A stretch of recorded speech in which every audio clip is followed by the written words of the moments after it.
Video भी इस पर।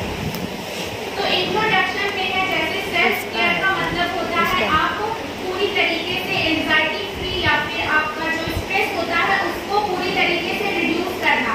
आप अपना एंजाइटी रिड्यूस करोगे, आप स्ट्रेस फ्री रहोगे, तभी आप हेल्दी रहेंगे मेंटली, फिजिकली या फिर इमोशनली या फिर आप स्पिरिचुअल नीड्स को पूरा करने के लिए आपको सेल्फ केयर करना चाहिए ताकि आप सेल्फ केयर करो और अपना एक हेल्दी लाइफ जी सको। नेक्स्ट है बेनिफिट्स। बेनिफिट्स है जैसे आप अपना सेल्फ केयर करते हैं तो आप खुद को कैसे इम्प्रूव करोगे, आप कैसे अपना एक हेल्दी लाइफ जी सकते हैं, उसको कैसे इम्प्रूव कर सकते हैं। अगर आप हेल्दी रहोगे तो आप एक अच्छा रिलेशनशिप लीड कर सकते हो, क्योंकि जब तक आप हेल्दी नहीं रहेंगे आप किसी दूसरे को केयर प्रोवाइड नहीं कर सकते हैं। जैसे इसमें बोला जा रहा है जो स्ट्रेस होता है और एंजाइटी होता है, तो आप अपना सेल्फ केयर करोगे तो आपका जो स्ट्रेस होगा, जो एंजाइटी लेवल होगा वो आप कम कर सकते हैं या फिर आप अपना मेंटल हेल्थ जो होता है उसको प्रोटेक्ट कर सकते हो। तो नेक्स्ट हम लोग देखेंगे कि हम लोग कैसे खुद का सेल्फ केयर करेंगे। फर्स्ट है वर्किंग आउट। वर्किंग आउट का मतलब होता है जैसे एक्सरसाइज करना। अगर आप एक्सरसाइज करते हो तो आप क्या करते हैं, अपना जो फिजिकल स्ट्रेंथ होता है उसको इम्प्रूव करते हो। आप जो आपका जैसे आप अगर एक्सरसाइज करते हैं, आप किसी को एडवाइस करते हो कि हमें एक्सरसाइज करना चाहिए, तो एक्सरसाइज क्यों करना चाहिए? जो भी लोग होते पर्सन होते हैं उनको फिट रहने के लिए एक्सरसाइज करना चाहिए। तो आप एक्सरसाइज करोगे तो जैसे नर्सेज थी वो हॉस्पिटल्स में रहती थी या फिर अपने फैमिली से दूर रहती थी, वो उनसे नहीं मिल सकती है तो उनको स्ट्रेस ज़्यादा होता है, तो वो अपना स्ट्रेस को रिड्यूस करने के लिए क्या करेंगी, एक्सरसाइज करेंगे। एक्सरसाइज में जैसे आप रनिंग कर सकते हो या फिर साइकिलिंग कर सकते हो, स्विमिंग कर सकते हो। तो ये सारा मेथड आप टेक्निक यूज करके अपना स्ट्रेस को रिड्यूस करोगे और अपना फिजिकली लेवल को इंक्रीज करोगे। नेक्स्ट है मेडिटेशन। तो मेडिटेशन में आप अगर मेडिटेशन करते हैं तो आपका जो माइंड होता है वो आपका शार्प होता है, आप किसी भी चीज को प्रॉपर तरीके से कॉन्सेंट्रेट कर सकते हो।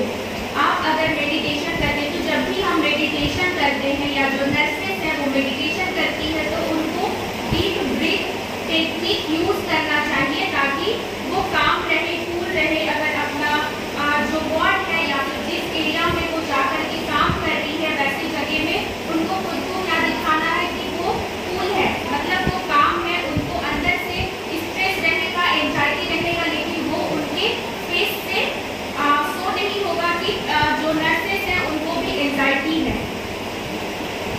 नेक्स्ट है आपको हाई रिच प्रोटीन डाइट लेना चाहिए। हाई रिच प्रोटीन डाइट में आप जैसे नट्स ले सकते हो या फिर ग्रीन वेजिटेबल्स ले सकते हो, बॉइल्ड एग्स ले सकते हो। तो ये सारा आपको जरूरत है, क्योंकि जब कोविड था उस टाइम में जो नर्सेस होती थी उनको पीपी किट यूज करना पड़ता था। पीपी किट अगर आप एक बार पहन लिए, वो अगर आपका शिफ्ट है, जैसे अगर मॉर्निंग है, इवनिंग है या नाइट है, नाइट 12 आवर्स का होता है और जो मॉर्निंग इवनिंग होता है वो या तो आपका 6 आवर का होगा या 8 आवर का। तो जब आप एक बार पीपी किट पहन लेते हो, फिर आप पानी पीना है या फिर कुछ खाना है तो आप पीपी किट रिमूव करके आप खाने या पानी पीने के लिए नहीं जा सकते हैं। तो ऐसे में आपको जो हाई प्रोटीन डाइट होता है वो लेना चाहिए ताकि आप डाइट लोगे तो आपका जो इम्यून होगा वो बूस्ट होगा। देना पेशेंट केयर जो होगा हॉस्पिटल में जो वार्ड में पेशेंट होते हैं उनका आप प्रॉपर तरीके से केयर कर पाएंगे। नेक्स्ट है चिल आउट विथ म्यूजिक। जैसे हम लोग म्यूजिक सुनते हैं तो जो कोविड था जब उस टाइम में सबसे ज़्यादा स्ट्रेस होता था नर्सेस को, क्योंकि नर्सेस थी वो अपने फैमिली से दूर थी, वो अलग रहती थी। तो और वहाँ जैसे कोविड का जो फियर होता है वो उनके मन में हमेशा बना रहता था। तो वो क्या करेगी, अगर वो म्यूजिक सुनती है, जैसे जो म्यूजिक सुनते हैं तो क्या होता है वो हम लोग इमोशनली जब म्यूजिक सुनते हैं तो उससे अटैच हो जाते हैं। तो अगर आप कोई अच्छा एक सॉन्ग सुन रहे हो तो ऐसा हो सकता है कि आप सुनते सुनते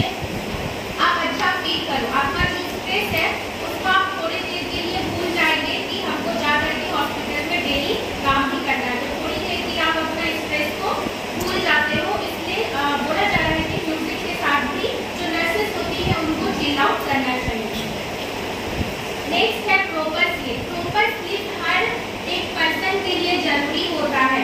जैसे आप लोग स्टूडेंट हो, अगर आप प्रॉपर तरीके से नींद नहीं लेते हो, पूरा नहीं होता है नींद, तो आप क्लास में आकर के क्या करते हैं, सोते हैं, या तो फिर आपको पढ़ने में मन नहीं लगेगा। वैसे ही जो नर्सेस थी उनको भी प्रॉपर स्लीप का जरूरत था, क्योंकि अगर वो प्रॉपर स्लीप नहीं लेंगी, अगर प्रॉपर तरीके से नींद नहीं लेगी, नींद उनका कंप्लीट नहीं होगा, तो वो पेशेंट को केयर प्रोवाइड नहीं कर सकती है। और कोविड के टाइम में बहुत ही ज़्यादा नर्सेस का क्राइसिस था। उसमें ऐसा होता था कि अगर आप काम कर रहे हो, देन ऐसा हो सकता है कि आपको नेक्स्ट शिफ्ट भी करना पड़े, तो ऐसे में आप प्रॉपर रेस्ट नहीं ले पाते हैं। अगर आप रेस्ट नहीं लेंगे तो आपका जो ब्रेन फंक्शन है वो भी प्रॉपर, जो ब्रेन है वो भी आपका प्रॉपर तरीके से फंक्शन नहीं करेगा। तो इसके लिए हमें जितने भी लोग हैं, जरूरी नहीं है नर्सेस, जो स्टूडेंट है या फिर जो भी आम लोग हैं, सारे लोगों को प्रॉपर तरीके से नींद पूरा लेना चाहिए।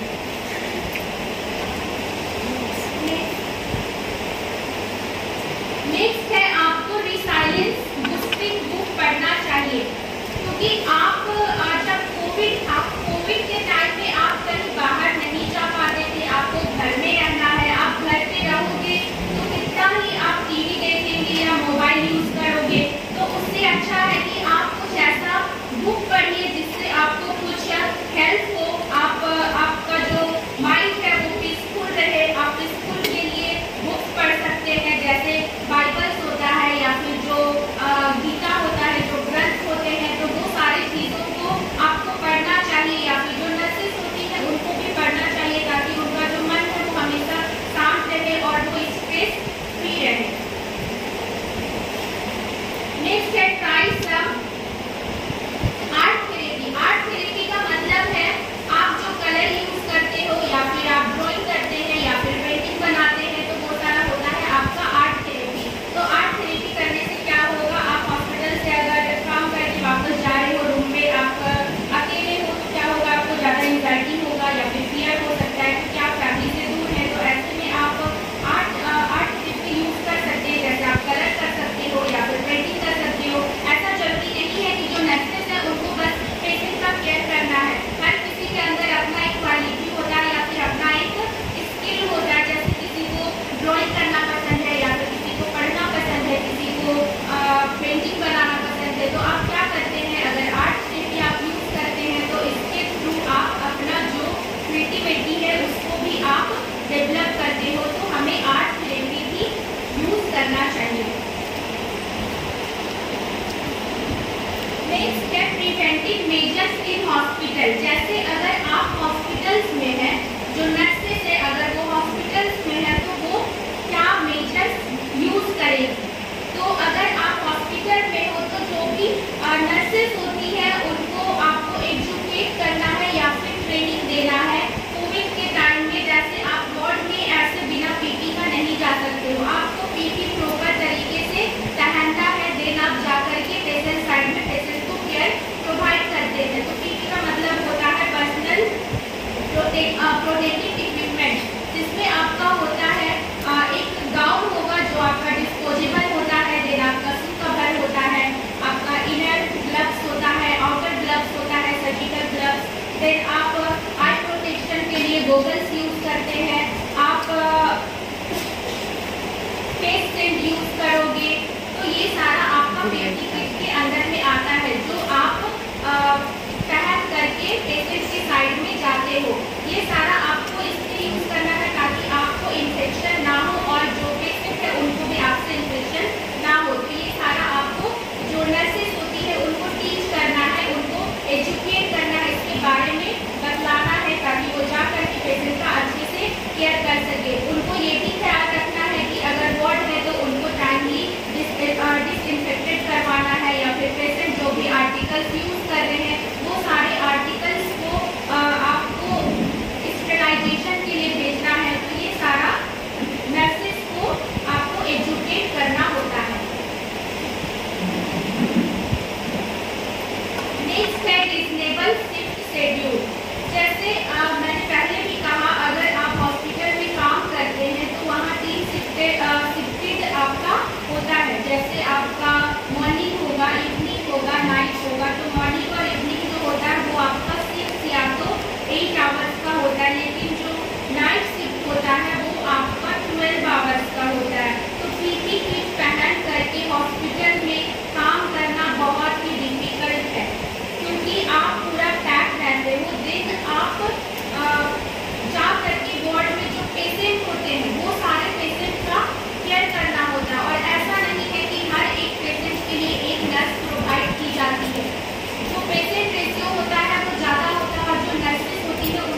में